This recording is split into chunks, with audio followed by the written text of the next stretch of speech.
I know I say it all the time, but I bring some of the coolest people to the table for you to learn from. Hey, welcome to the Ripple Effect Podcast. I'm your host, Steve Harper, and today I am joined by entrepreneur Cristi Cuellar. Cristi is someone that I've followed on social media for a while. She has something special. She just has a spark. Every time her videos pop up in my feed, I smile because she brings such good energy to sometimes in an environment, maybe there's not so much good energy. She is a health practitioner. We're going to dive into that. I don't want to steal her thunder.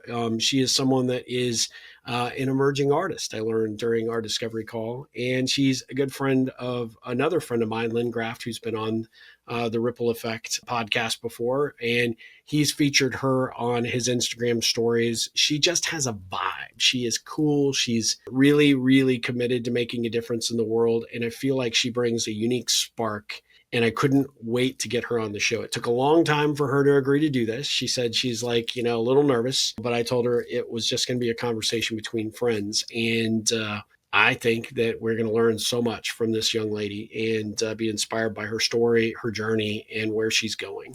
So I'm super excited for this episode. So with no further ado, let's dive into this episode with Cristi Cuellar.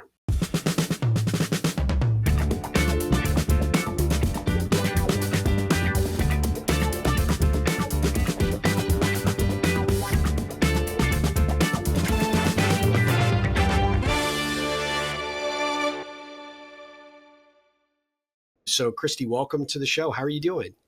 Thank you. I'm doing great. I'm so excited to be here. I'm a little nervous. I would say like being on a podcast is a little scary for me, but I'm also so excited. Thanks You for couldn't having have me. come to a better place. We're friends here. It's all good. So there's no reason to be nervous or scared or anything. Okay, great. I would like to start with one of the reasons I reached out to you. One of the things that I said in your intro is somehow, some way, I think it was because of Lynn Graff that I started following you when he featured you in a couple of his Instagram stories, and I think you guys have been in a couple of health oriented conferences together. The thing that I really love about what you put out into the world is, and why you always make me smile when one of your posts pop up, is you just have like this really positive spark. And I know that there are a lot of people that go onto social and it's got to be like perfect lighting and it's got to be this perfect setup. And what I like about you is you just show up as the authentic version of yourself, and you just have this really cool vibe and energy. Where does that come from? Thanks. Well, it's coming from in here. It's coming from a lot of work, and it's coming from, I guess, this passion for staying balanced. I like love life. I love going out with my friends. I love dancing.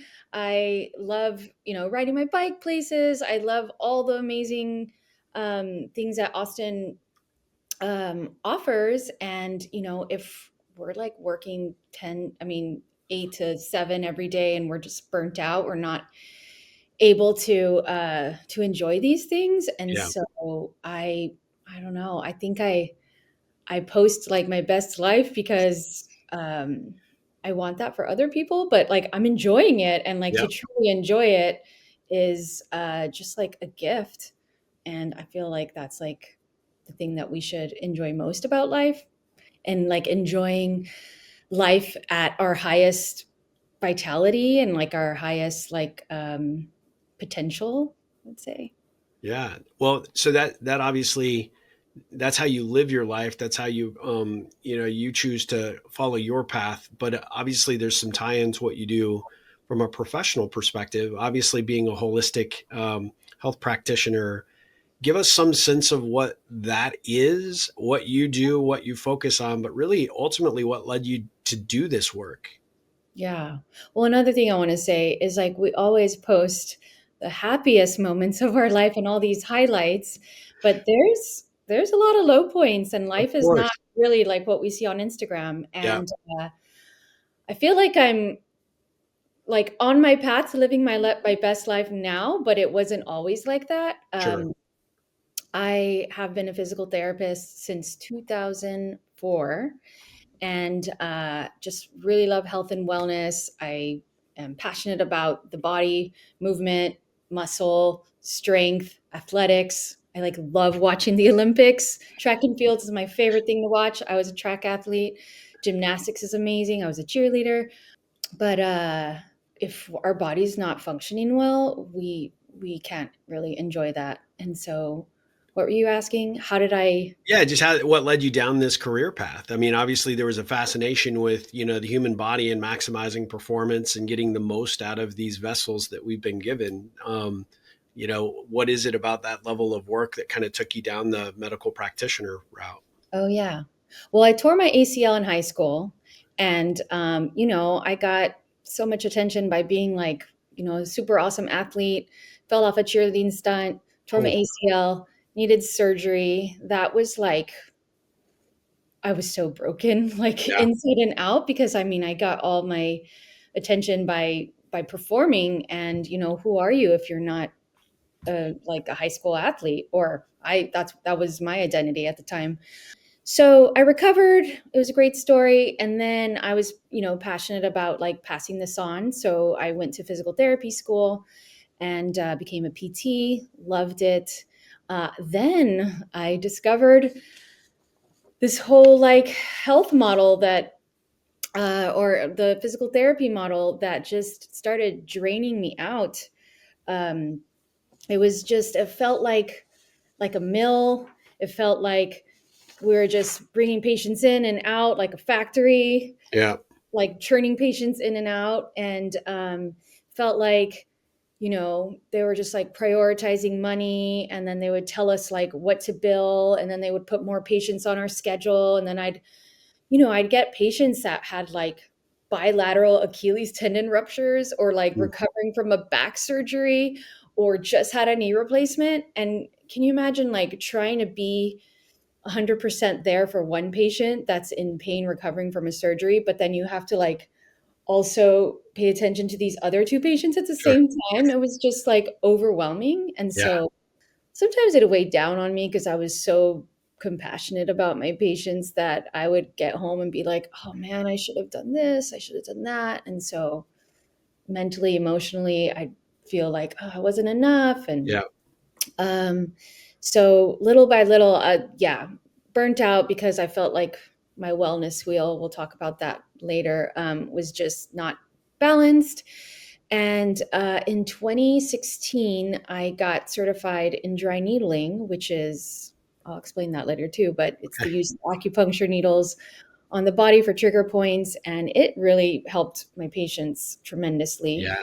And I just started treating my friends and treating my family and trying it on my, no, I didn't do it on myself. I practiced with my colleagues and,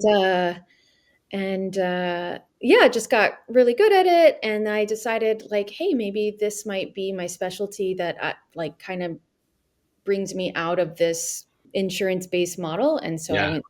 I decided to open up a cash based physical therapy clinic and started that in 2019, kind of part time. And then the pandemic happened, and there's all sorts of things that happened there. And that kind of launched me into like being really afraid because we didn't know what was going on, but also like really digging deep and being like, hey, this is going to be my only option. And it grew, and yeah, I do it full time. My clinic is called C&C Dry Needling and Physical Therapy, and we specialize in that. We're physical therapists, and I'm just passionate about one-on-one care and just really like educating the patient in all facets and all ways so that they are empowered to like live their best life and get back to performing and being the best athlete version of themselves. I love that. I mean, especially given that you were an athlete, you understand the challenges of how people wrap their identity up in that, right? And when they run into a physical ailment or a pretty severe injury like you did, it really does rock your world. And having somebody there by your side to help coach you back into health and help you find your next level through the recovery process. I know I had no idea because you and I did not talk about this when we did the pre-interview, but you and I have that similar perspective. I was like a phenomenal soccer player going into high school and then blew out my ACL for the second time. And it was over, right? We had an orthopedic surgeon that basically said, you can't, soccer's done for you. You can't play. And it was, I mean, I could see my path so clearly as to where I was going in sports. And then when the injury occurred, it was like everything in my world just came crashing down, right? Who am I? Do I have any value? I mean, my attention that I got, it sounds like yours was similar as well, is like the only time I got positive reinforcement from family or even my friends was by what I did on the field or through my sport. And I loved it and I was great at it. And then to not be able to do it and be told that, that's it. It really was devastating. It took me a long time. I coached soccer for a long time as an adult, and then started playing, thinking I was just an absolute idiot for doing it. But somehow my knees have continued to work, and it's one of the greatest things that I've done for myself. And I didn't realize when I started playing again in indoor soccer that how much I needed it, because it was just such a important aspect of my physical and my mental release. And as well as I do, right? We all have stressful jobs and we have the weight of the world that we carry on. But when you are able to like move into something that allows you to tune out for 45 minutes and just do your thing, sport, especially any physical activity, can be really tremendous. And I think saved my life in a lot of respects, just coming back to the physicality of it. But when I think back to your story and I think back to mine, it's like it was something about the physical therapists and the PAs and also my doctor that really, really made a huge difference in my life, because I could see what care and compassion really looked like when you put it forward for another, for someone else that's going through a hard time. And it really left an indelible mark. I often thought I could go into medical and I wanted to be that source of inspiration for people, but I didn't think I was going to be ever smart enough to do it. So I applaud the fact that you went that direction and were able to make it so. And I'm really envious, because you get to work and fix those that are broken, or improve people that didn't think they could improve, and help them find that next gear, which I think is fantastic. Yeah, thank you. Well, at the time that I tore my ACL, there were other women that tore their ACL. And it's funny because I'll talk about like the health of I guess, the female body. We were in ninth grade, passing to 10th grade. And at that time, um, like women are developing, they get their menstrual cycle for the first time. We have our hips start to become a little wider. So then the angle of our femur onto our knee, Yep. onto the tibia is different. And so there were like three other friends that tore their ACL at the same Wow. time. And they came back a lot quicker. And one thing that I remember is that I got a different physical therapist every visit. So I actually wasn't led and I wasn't led well. I was just really lost. And so I remember my dad like taking me to the gym and working me out because my legs shrank and Yep. I swelled up. And yeah, and they came back faster. And so I was just like, I don't understand. So I think that's why I continued to be like inspired to Yeah. become like the best, my own best physical therapist.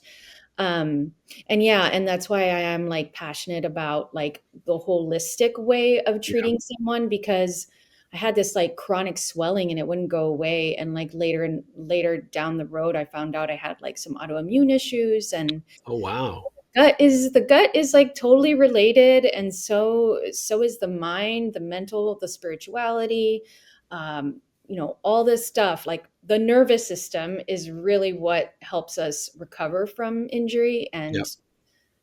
that's another aspect that I like to cover with my patients. And so yeah. And I love that you've created an environment where you can still do what you did previously, but you don't have the pressure of, not spending the appropriate amount of time with a patient, or the expectation that you've got to see X amount of patients per day because you got a corporate entity that's saying we need to be at certain billable levels, or we have to do X amount for, insurance, et cetera. But that you have said, hey, look, there's a different approach to this. Tell me, what was the impetus? Was it burnout from that model that led you to say, hey, I want to do this on a part-time and then eventually a full-time basis? Or was there, an actual situation that just said, look, I'm done. I don't want to do that anymore. I know what I want to do because I can do it better. both.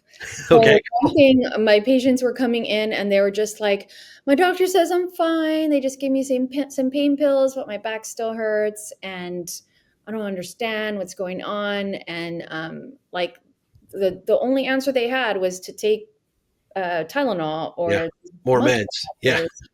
But I wanted to evaluate them in a holistic way. We like muscle tested every single muscle. I look at their lifestyle. I looked at there was this one guy that I asked him how much water he drank, and he said he doesn't drink any water. He only drank coffee. So I said, "Hey, let's. I want you to drink 3 liters of water." And then, like the next visit, he was like, "My back pain is gone." It was so funny. There's just Wow. simple things like that. Anyway, I believe that patients should be assessed in a deeper way versus just like subjective symptoms. And then yeah, so again, like the quality one-on-one care is very important. And then yeah, the other problem was that I was just burnt out. There women have different hormones, and we some weeks we can work like a 40-50 hour week, and other weeks we need to be like a Yep. little slower in our day. And I think that was really calling me because I had other health issues come up, and I was just like, I need more time for self-care. So how can I creatively structure my life that I could take care of myself, but also like come out, be able to take care of other people in my highest version of myself. So I love that. Is there a way that you look at what you do today that helps, that maybe you could explain to my audience why you go this route and why you do it the way that you do it, and why they should be asking these second level questions to their doctors and or seeking out someone to, to treat them like you? Because my impression, both from my own experience as well as I'm going through it with my 90-year-old dad, is that whole treat them and street them kind of mindset that happens to pervade the whole medical kind of arena is, I mean, it's alive and well. And if you're not your own advocate and you're not like seeking out your own information and looking at alternative ways, you can really get sucked into the cycle of, this is never going to get better. It's a chronic issue, or it's a, you need to be on meds the rest of your life. There's all these things that, the medical institutions sort of want to kind of pitch you that, you and I know others that I've talked to that are in this space say like, no, no, no, there's a much different story that can be told here, but it does take, being your own advocate, seeking out, professionals like yourself, and being open and honest about, what needs to happen next in order to overcome whatever health challenge there might be. But what do you think the biggest challenges are that people are facing right now in terms of, how they go about just taking what they're told and just living with it versus, the approach that, someone like yourself might take them down a completely different path to their health journey? yeah, I want to say again that it's patient education. Again, going back to the health model that America has, it's like Yep. have 10 to 15 minutes with their doctor, and the doctor doesn't have a lot of solutions. The doctor is going to tell them go to physical therapy, don't go to physical therapy, but maybe has a list and you pick one maybe, or they give them the pills, or they say you're getting old or whatever. Like, but what I think the patient should focus on is how to heal. And there's different aspects to healing. There's the nervous system, there is therapeutic movement, there is the gut and how you're absorbing nutrients, how your chemistry is. If your mineral levels are off, Yep. your cells are not working well, respecting yourself, like actually taking the time to do the things that are most therapeutic for you. And then, well, did we talk about injury? Because injury is all about repairing soft Sure. tissue. Yep. There's just so many aspects to injuries. Some injuries, I mean, I don't know, like if you have carpal tunnel or something, you could maybe get a cortisone shot and not have to get surgery. But also, there's other ways to heal it, as in stretching fascia, doing certain exercises. There are some people like that needs surgery, but most of the time the body has so much capacity to heal on itself. But I would explore all options. I love that. I think it's a super big reminder for our audience that you have to be your own advocate, because like you said, the max that you're getting is 10 to 15 minutes with your doctor, and they're really not all that invested in what they're seeing. They may look at your chart like for half a second before they enter the room.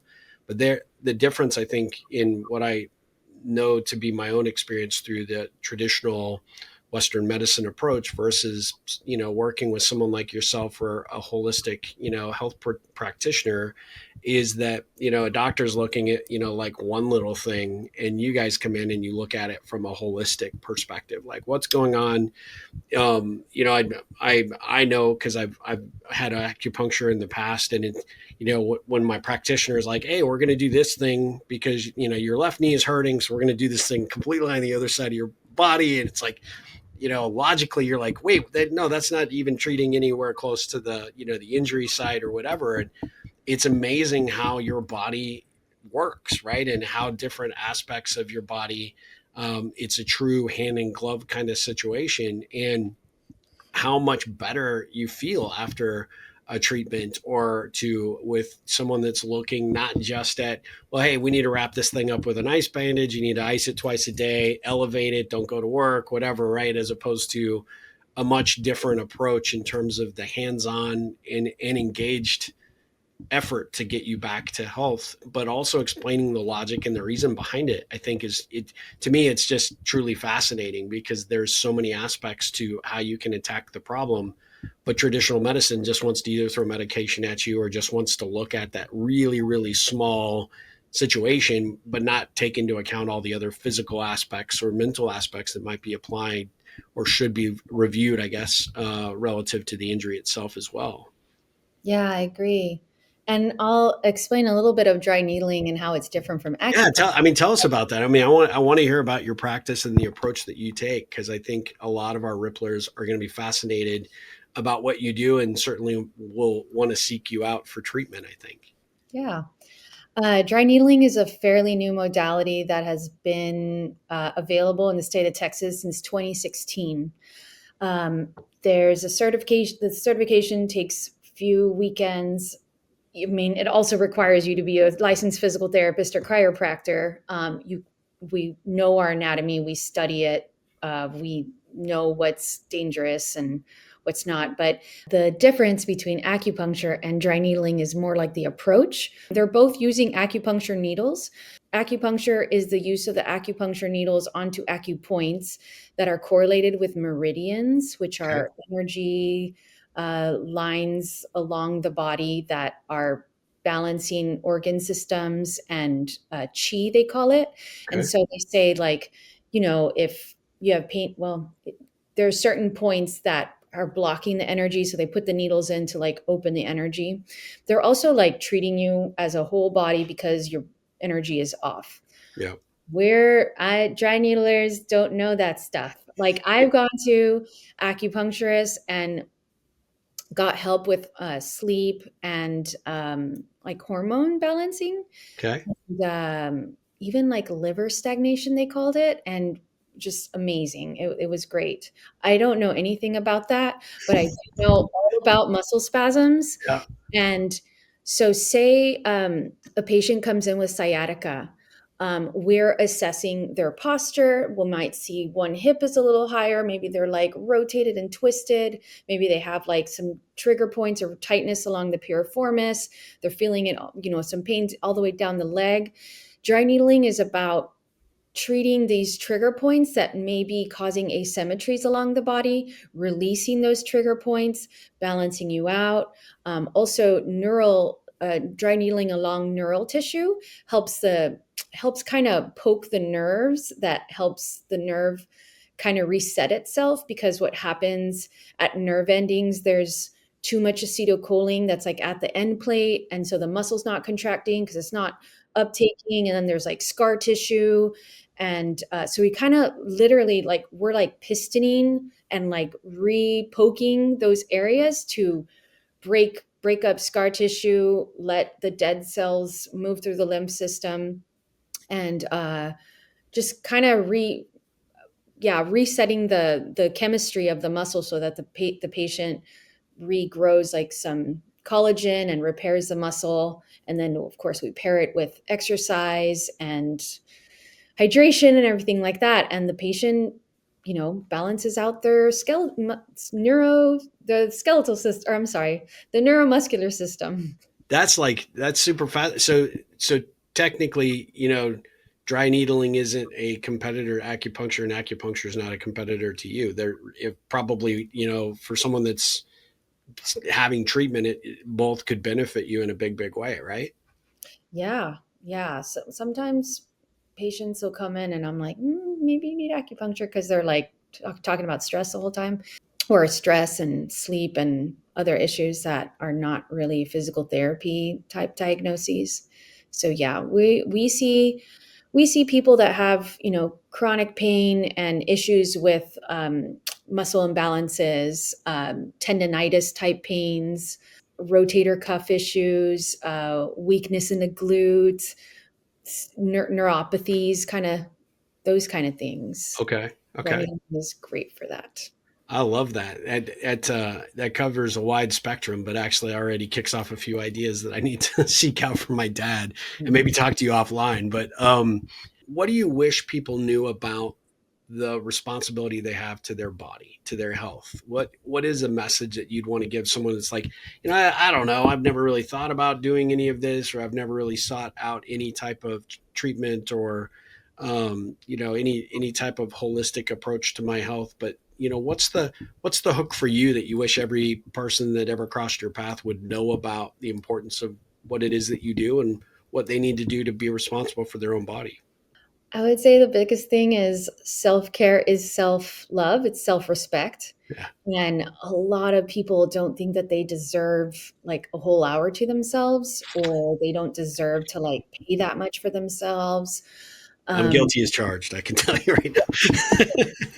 oh, I'll be fine. Oh, I'll be fine. Oh, I don't get massages. Like, oh, I don't need that. But they don't make enough time for themselves. Yeah. And I just think that, every few weeks or months, it's like a treat to really feel good and feel aligned, because yeah, if you're just injured, you're gonna have to make time for yourself later. Yeah. Make Yeah. time for it now or make time for it later. Yep. Yeah. Yeah. That makes sense. For someone that's like a little bit on the fence and they hear what you do and how they do it, give us some sense as to how you like to start working with the patient. Maybe walk us through that journey as to how you build that relationship with the patient to ultimately, serve them in the best possible capacity. Most of the times, patients call me and I offer a free consult. So if it's an issue that I don't think that I can help, then I'll refer them somewhere. I'm just like so honest about that. Yeah. I'm real. I'm not here to waste or sell you something that you don't need. But most of the time, patients have kind of tried everything. They've gone to a chiropractor, they've gotten massages, they actually went to physical therapy and they just didn't get anywhere. And so whenever we find out that there's like a soft tissue problem, say, it's a pain along their trap and it's radiating up to their head, and then they went to a neurologist and also the neurologist said like, oh, just take these pills for your headache, but it's like coming from something else. So I kind of just tell them this is another modality to try. It's just so new. So we just talk honestly about it. I like to assess their posture. I look at their muscle development. I look at the way they walk. They might be, not swinging their arms correctly, or putting more weight on one leg than the other. I check out their lifestyle.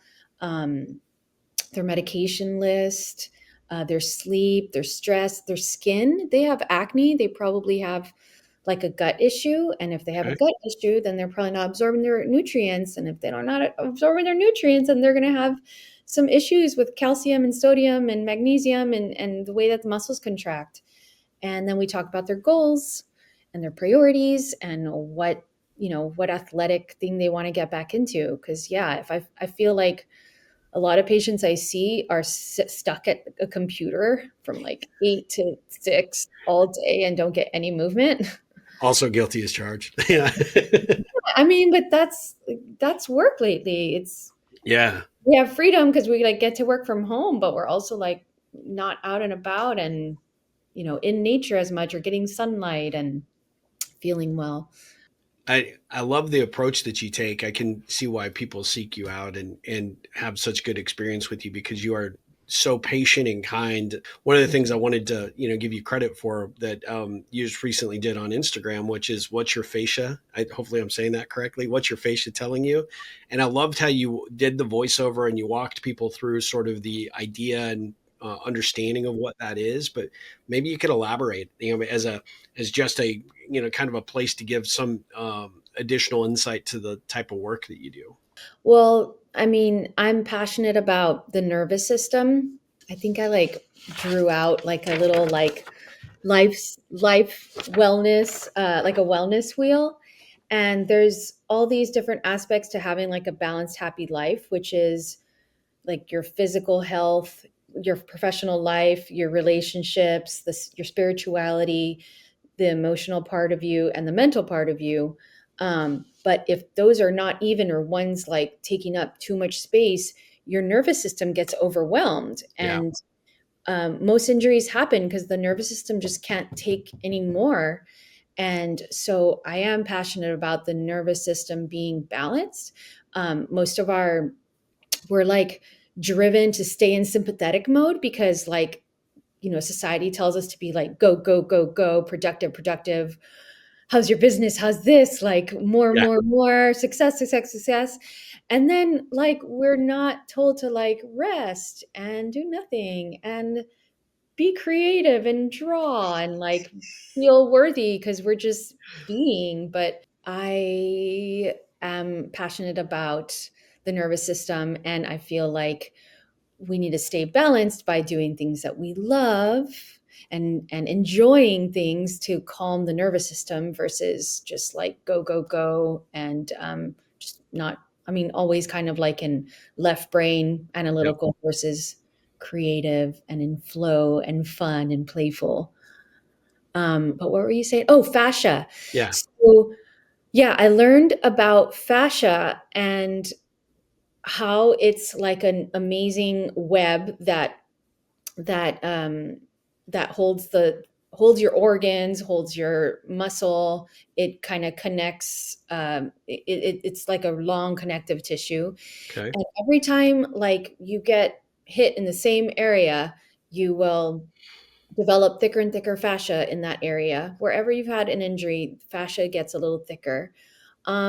But there's also this theory that fascia just it's like nervous system web and it takes all the stuff that's happening like on the outside and there's areas in the body because we have all these nerve bundles. They're called plexuses, and in this other this there's also the connection of those nerve plexuses to chakras, which are energy centers, and that holds a lot of tissue. And there's an aspect to the way these energy areas like also hold emotions.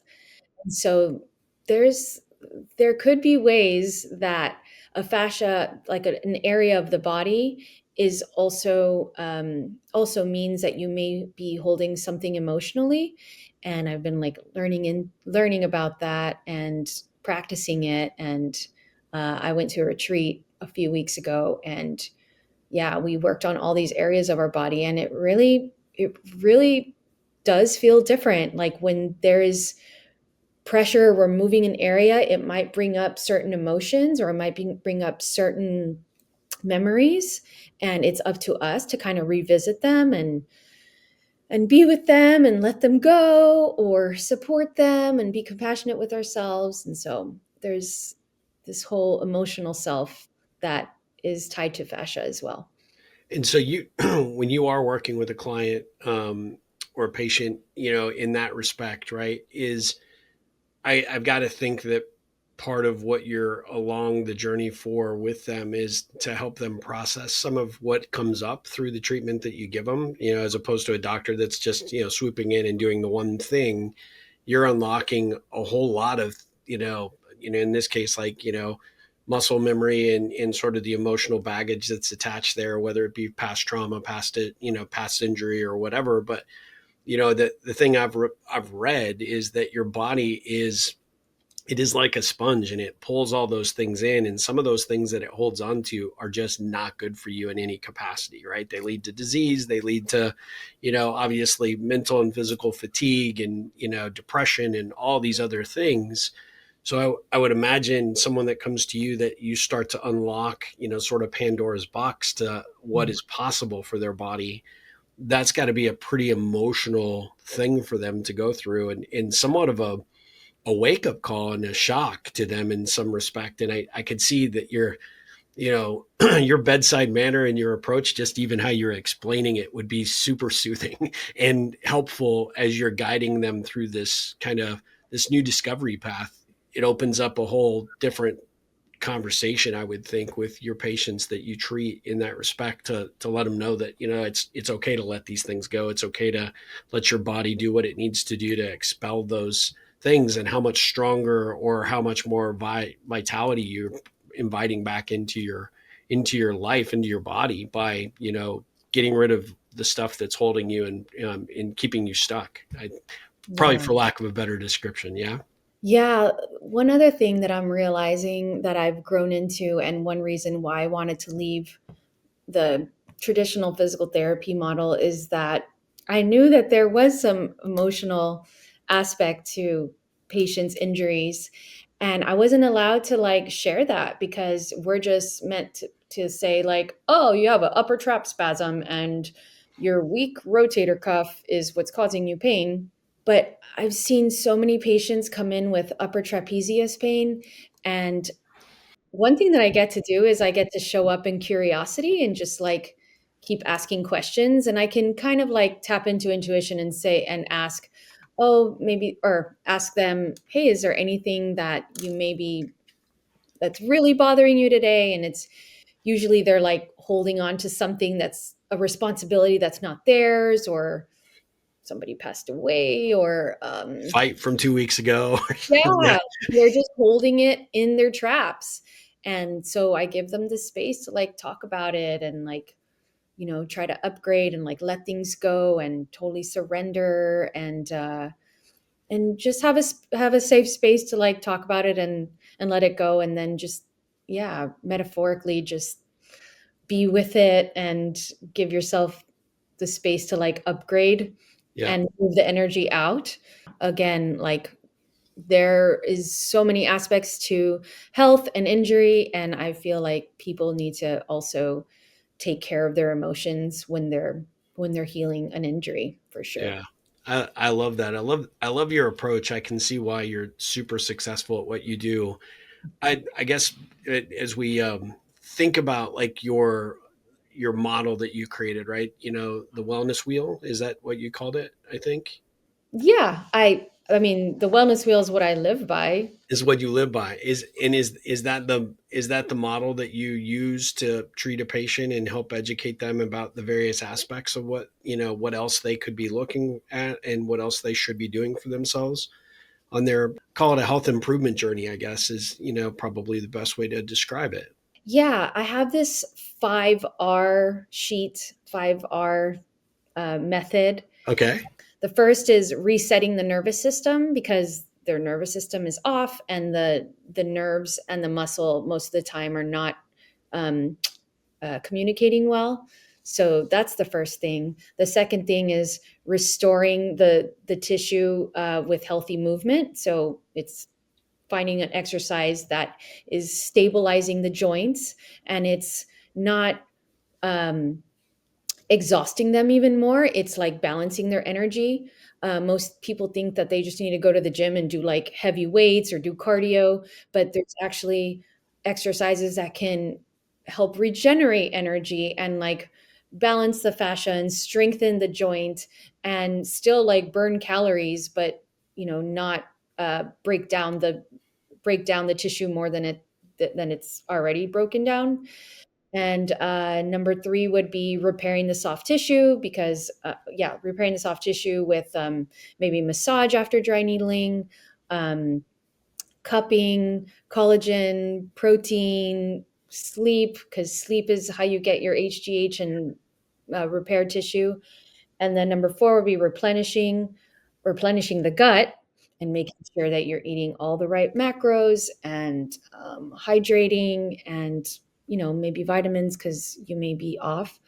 And then number five is respecting yourself. And again, it's the time because like if you need this exercise, if you need to be doing this exercise to like improve your posture, and then you go back to just not doing it and not giving yourself the time, you're going to go back into the injury. So I feel like it doesn't take a lot to find the best self-care tools for you, but just find those few self-care appointments and like keep up with them. I love your model. I think the 5 R's really are, it's a fantastic way to frame it. And really, it gives, I think, some insight as to the level of practitioner that you are and why people would want to be along this journey with you. Cause I think you make it sound easy, achievable.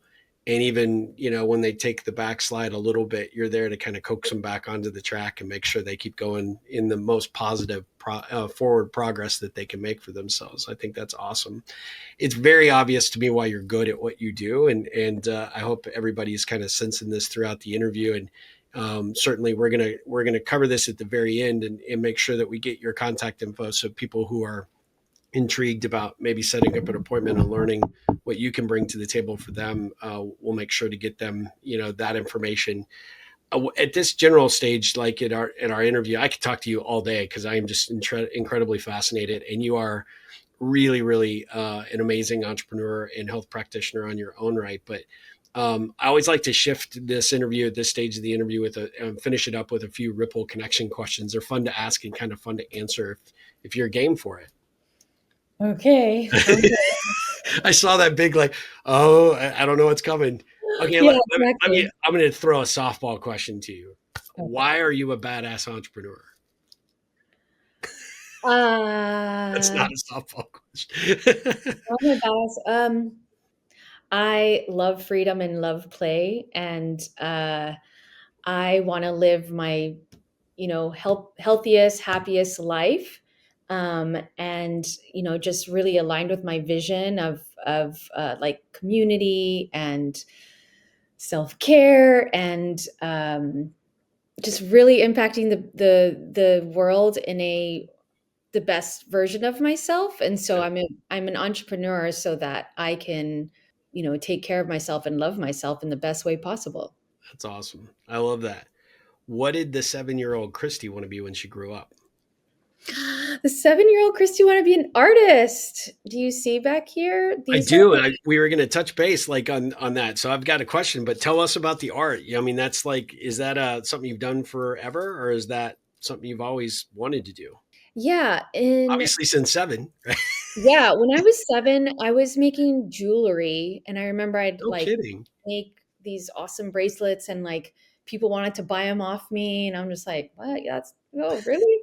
And, I loved fashion design, and I don't know, I just was, like, really into arts and crafts, and then, I think I, like, got into some art contests and stuff, and then around college is where, like, art was like not priority, right? You just Yeah, got to pass all your classes. So I cut it off and then became a PT, and also like it was just no time. no Yeah, time. So I recently got back into it like 5 years ago, and it's like just the best medicine for me.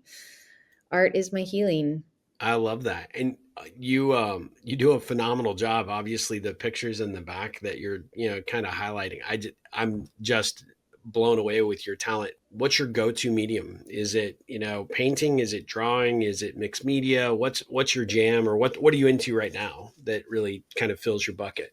This weekend, since there was like so much rain and Yeah. nothing to do on July 4th, I got into, I call it mixed media. So it's Okay. a mix of acrylic, and then I used some like physical flowers and glued them onto the canvas. I also did alcohol inks. That this Oh, paint really? there is Okay. alcohol Oh, ink. that's beautiful. Yeah. Yeah, thanks. And then I also got a sewing machine last year, so I've been kind of like recreating outfits and just, I don't know, playing with sewing. It's been That's really, awesome.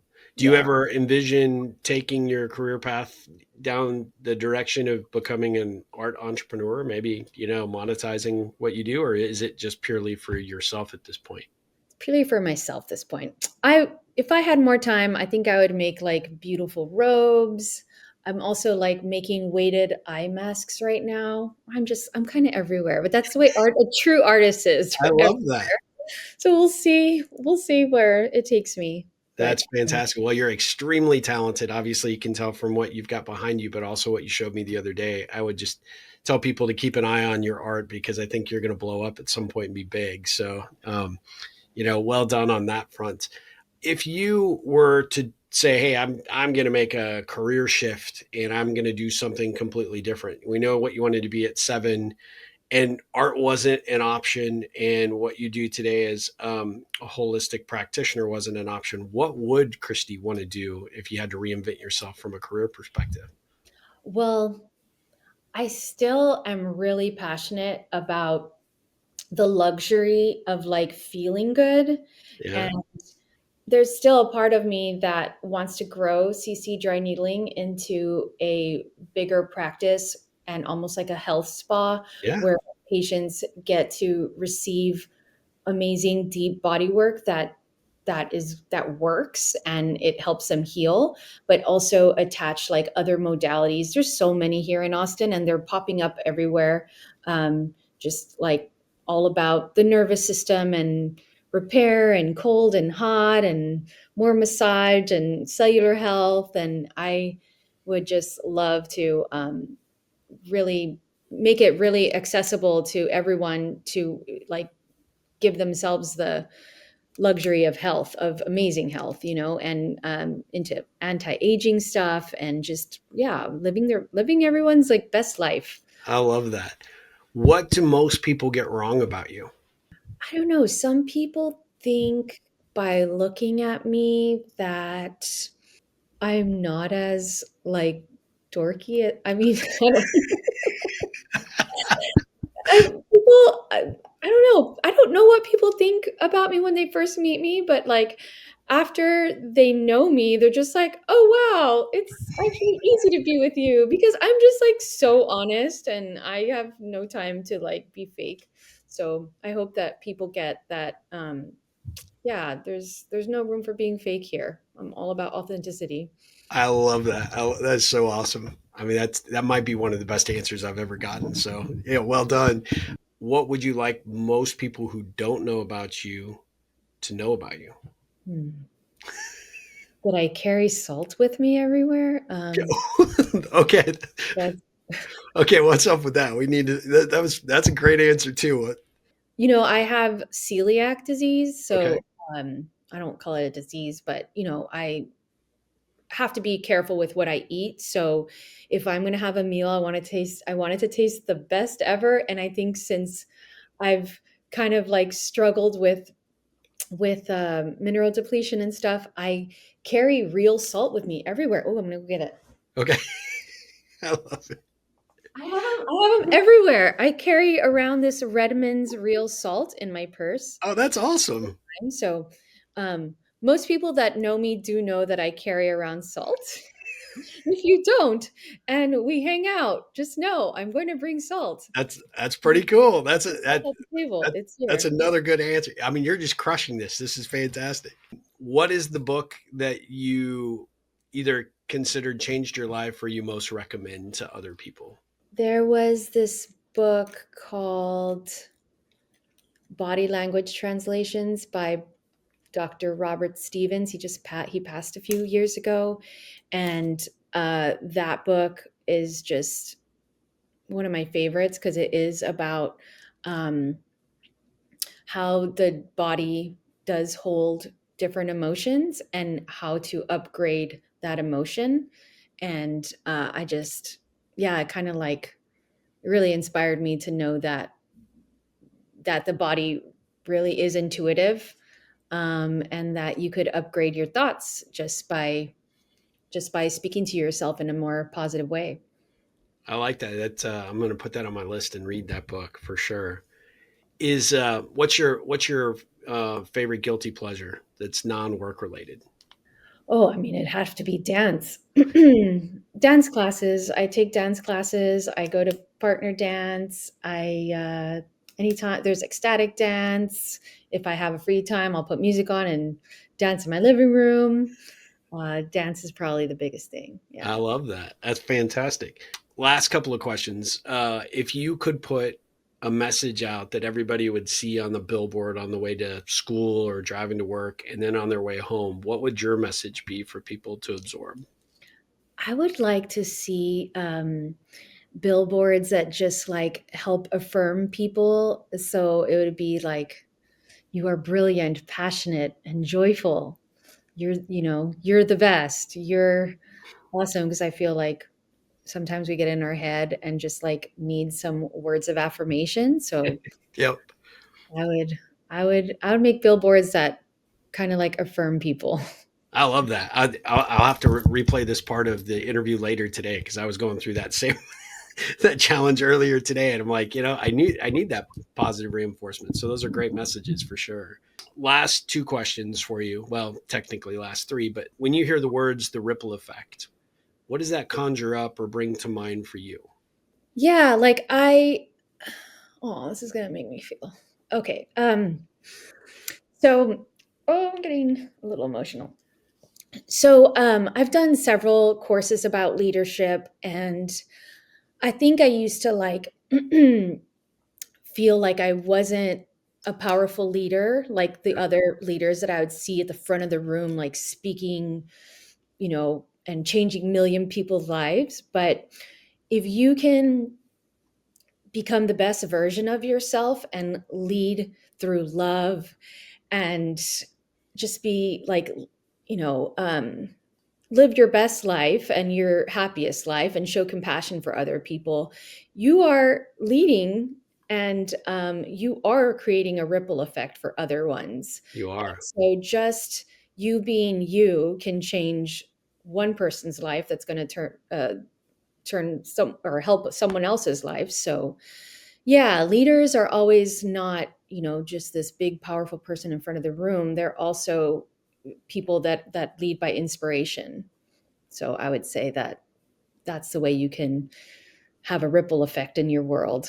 You are what I call a rippler, which is what first attracted me to your posts anyway, just because of your positivity. Like I said, that spark of inspiration, and just you can see in your eyes and in your overall spirit, even if it is in a 2D world when you're looking at it on Instagram, that you're doing the work that you are really destined to do.